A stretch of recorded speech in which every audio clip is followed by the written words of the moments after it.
This series presents information based in part on theory and conjecture. The producer's purpose is to suggest some possible explanations, but not necessarily the only ones, to the mysteries we will examine. Men on the Moon. The dream became reality in 1969. A number of the astronauts who would travel to the moon brought back stories of special perceptions they had in space.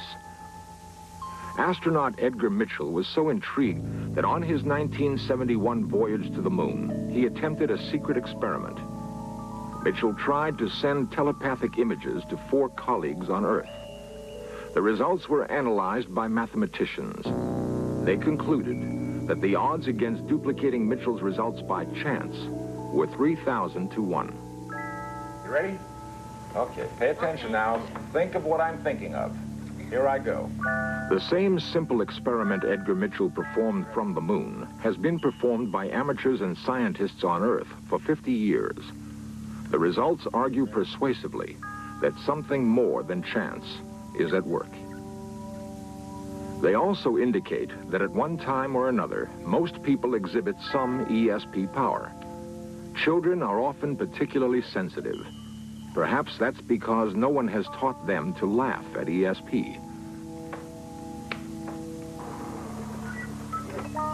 There are newer, more sophisticated ways of testing ESP. Tests that seem to confirm some ability in people beyond what is considered to be the normal range. Investigators are beginning to find ways to perfect those abilities. ESP is real, they believe, and it can be taught to almost anyone who is willing to learn.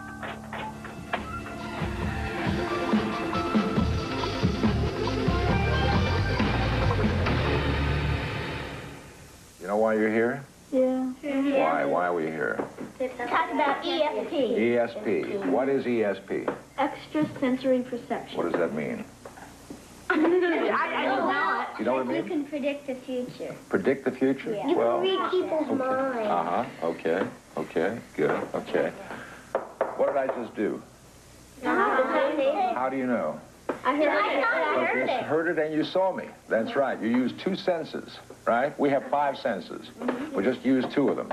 Hearing is 1, seeing is 1, smelling is 1, tasting is right. Okay? You get the idea? Feeling, exactly. Exactly. My hand is on your arm, right? How do you know? I can You can feel it and you can see see it. it, yeah. 2 senses working. Okay, we have 5 senses. Now, there's a possibility that we may be able to tell each other things without using the senses. Without hearing, seeing, tasting, touching, our smelling. mind. That's right, for your mind. That's right. That means extrasensory communication. That means outside of the 5 senses. Okay? There's a possibility. Okay, here we go. Each take a pad. The children are 4th graders from a Los Angeles area public school. They were selected on the basis of their enthusiasm for the experiment. None has had his ESP ability tested before. Either one. The test was designed by the late Dr. Joseph Rhine, a pioneer ESP researcher at Duke University. I have here a deck of 25 cards, and these are the symbols, okay? This is a wave, there's a star, there's a plus or a cross, a circle, and a square, okay? Here's what we're going to do. We're going to see if it's possible for you to read my mind, to see if we can communicate. There's no problem with this. It's going to be a very simple procedure, then I'll explain how I'll do it, okay? I'm laying the deck down here. I'm going to pick up 1 card at a time. Okay. When I pick it up and look at it, I will concentrate on the picture that's on the card, and I will say, ready, okay? As soon as you get a hunch or a feeling or an idea of what that picture is, put a check on number 1 under the image that you think I'm looking at. Is that clear? Yeah. Okay? All right, let's begin then. Professor Rhine gave this identical test to thousands of persons during his 3 decades of ESP research. With the aid of statisticians, Rhine plotted the scores that could be attributed to luck and the scores that couldn't. And put a check. In this test, 2 children scored much higher than random chance would dictate. One child did worse than he might have done by simply guessing. Put a check under it. Investigators call this phenomenon a negative ESP effect. Ready. The test was given a second time. Ready. 23. Ready. 24. Ready. 25. Ready. Okay, you got them all? Yeah. Okay, tell you what we're going to do this time. We all have the same cards. We all have a group of 5 cards. After the second run-through, it was apparent that some children who did well the first time had fallen behind. Other children who scored poorly at first did much better the second time. Listen. A new test was improvised to see if the children who were improving would continue to do so. I'm going to take one card, and I'm going to study it. I'm going to hold it right here. You don't know what it is. I'm going to study it. I want you to pick out of your hand the card that you think I'm holding. When you think you know what I'm holding, pick it out of your hand. Don't let anybody see what you're doing, and put it on the table. Are we all done? Okay, we've all made a choice? Yes. Okay, here goes my card. Now, turn over and let's see what you got. Very interesting. Okay, 4 of you picked up my message. So maybe I did a pretty good job sending messages that time, huh? Yeah. 4 of you got my message, right? Okay, let's do it again. Shuffle them up. Okay, very good. All right, I'm going to pick a card. I'm going to concentrate on it very hard. See if you can tell what I'm looking at. I'm staring at it very hard. We all got the message? Yeah. Okay, here we go. Turn them over. I have a circle. Okay. All right, we did 3 that time. I did a little bit of the first time, didn't I? You got both of them. How many got it twice in a row? Just the one. Okay. Relax. This is not hard work. This is not hard work, except for me. Okay, we ready? All right, I'm picking a card right now. I have it. Everybody down? Everybody got a card down. Turn it over. Let's see what you got. Okay. Well, I didn't do very well that time. Look at, oh, how many of you thought I was holding a star? I got 3 out. 3 out of 3. In the first written test, J.J. scored lowest. Now, it looked like he was coming on strong. I am making a choice. Choosing. Okay, here we go. I'm looking at a card. Now I made, it may be any one of the 5. I'm not going to try to trick you or anything like that. It may be any one of the 5, and I have it. I have it. Be careful now. See if you can get what I've got here. Everybody down? Yeah. Turn them over. Let's see what you got. JJ, you did it again. Oh. That's 4 in a row. That's remarkable. Okay, very interesting. One more time. Okay, I'm making a choice. I have just chosen a card. Make a choice. Make a choice and put it down. Okay, you ready? All right, let's see how we do. Turn it over. JJ, that's 5 in a row. 5 in a row. You sure you're not reading my mind? You must be.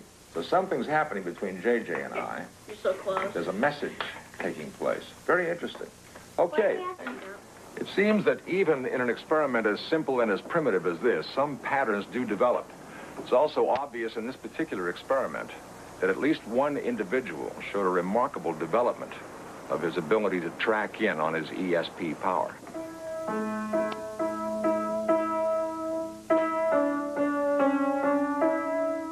It is possible that ESP skill is like musical ability, something that most normal people can perfect with study and practice.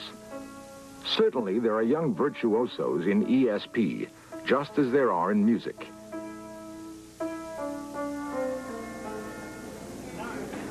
Performances by ESP virtuosos, if indeed that's what they are, attract a lot of attention. Public acceptance of ESP and other psychic phenomena appears to be increasing, behavior that once got people burned at the stake. Researchers include ESP among other expressions of psychic power, like the professed ability of some to bend metal with their minds. My son Christopher here, seated in front of you, is going to be the one that primarily... Dr. Lawrence Kennedy uses spoon bending to illustrate the power he believes everyone can be trained to use. We're using an energy that surrounds this planet that's here for all of us to use. This is coming from a source that you've all been trained to use. Everybody can do this phenomenon.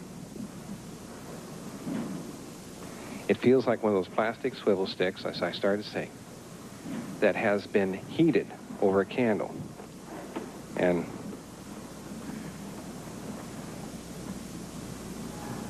everybody see that? Or did it happen too fast? When it goes like right now. How's yours doing, Chris, huh? You getting there?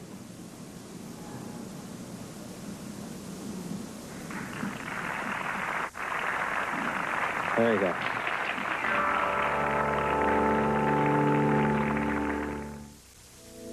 Many investigators now believe ESP can be taught.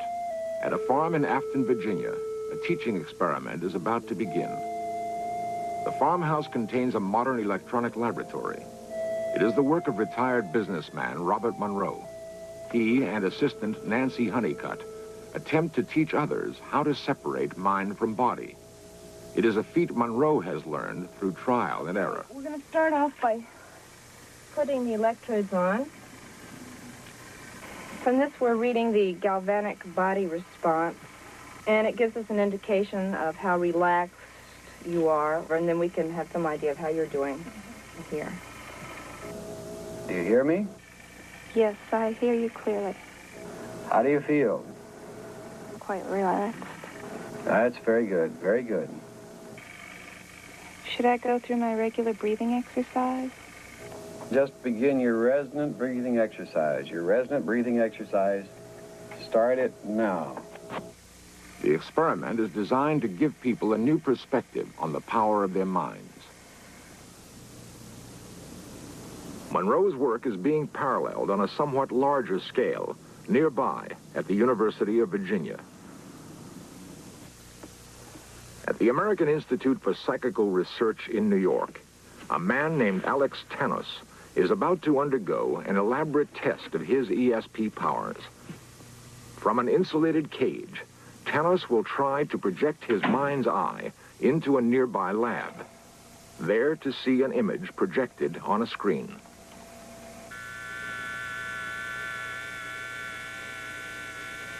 I'm now at the window, looking in. The window Tanos refers to is behind the researchers. Tanos must concentrate on seeing a symbol displayed against a randomly selected color. All right, Alex. Upper right hand, red slave. Tanos' unusual powers are the product of long study and training at several scientific institutions.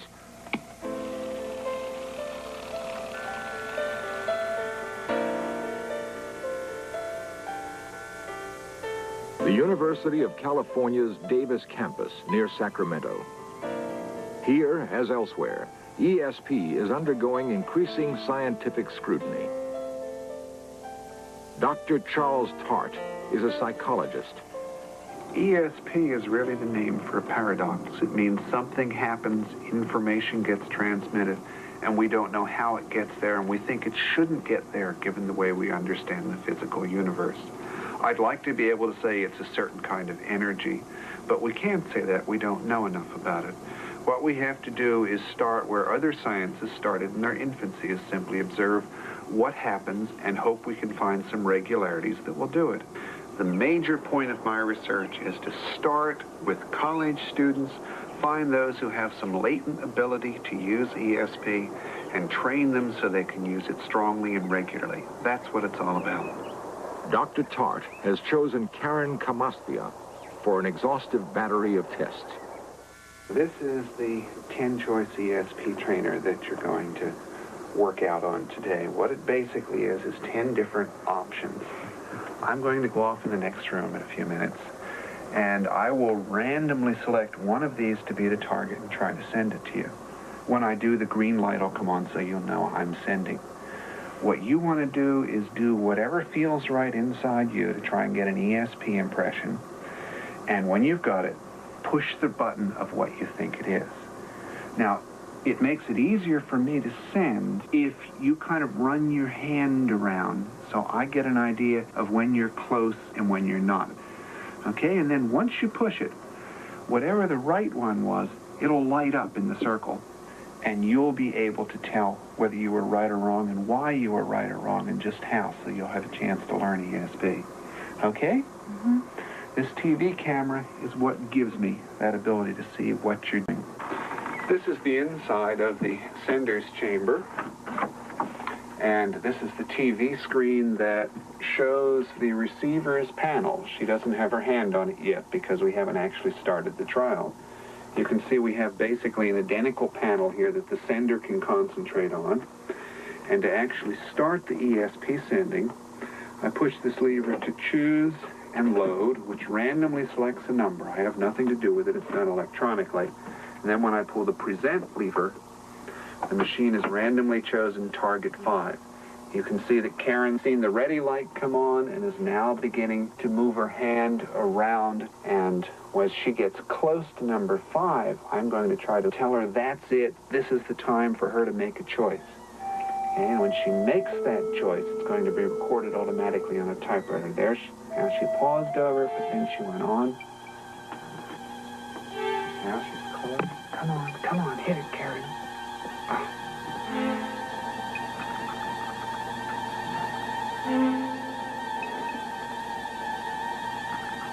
Karen misses. The typewriter automatically records her selection and the time she took to make it.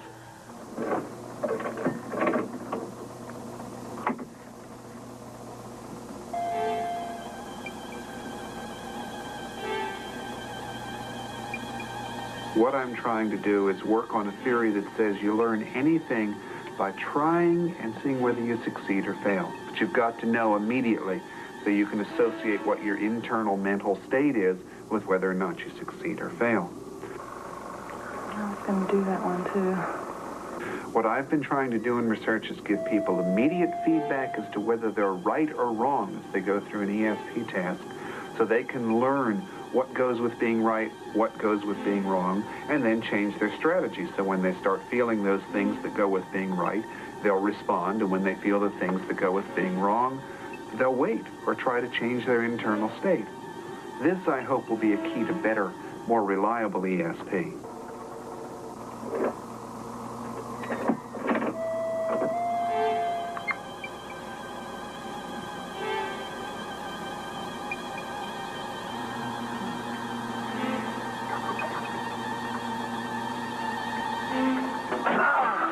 Most scientific thinking today about the brain assumes that basically consciousness is nothing but brain activity. All your loves, your fears, your hopes, everything that matters to you eventually comes down to nothing but electrical and chemical impulses in the brain.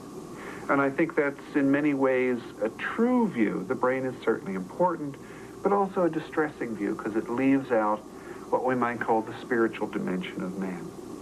Now, my research is aimed at finding out whether that spiritual dimension really exists. Is the brain really nothing but a blown-up computer of the sort anyone can buy now, just many orders of magnitude more complex? Or is ESP that something extra that people have talked about?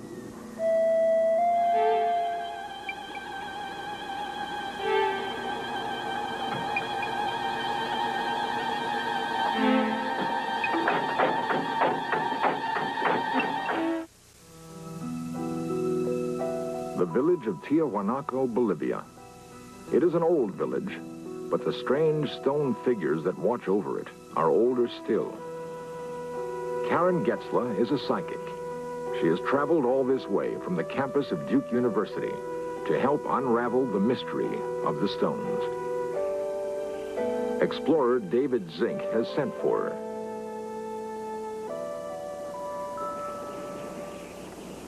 Karen is considered something of a mystery herself. I don't know. Investigators at Duke University have been baffled by the strength of her ESP power. She feels that the same kind of ESP power is evident in the debris of Tiwanaku. Karen believes that the mysterious architects of these ruins had psychic abilities beyond the reach of modern men. There may be an important lesson here for we who are just beginning to explore the possibilities of the mind. How could a civilization with advanced psychic skills have vanished without a trace? Energy up here, and it's a nice clear line coming up. And I can't believe that it would just be coming off of a couple of dumb pieces of rock. There's Where's the main energy coming from? It's in a really clear line. Back towards Tiwanaku? Back towards Tiwanaku, but it's in the ground, I think. I wish they could do some... I had a shovel. Karen's psychic impressions of Tiwanaku lead her to think the ancients could communicate telepathically. Once this civilization reached full flower, Karen believes that instead of pushing toward new frontiers of thought, the ancients turned their minds against each other. Hopefully, we will not be so foolish.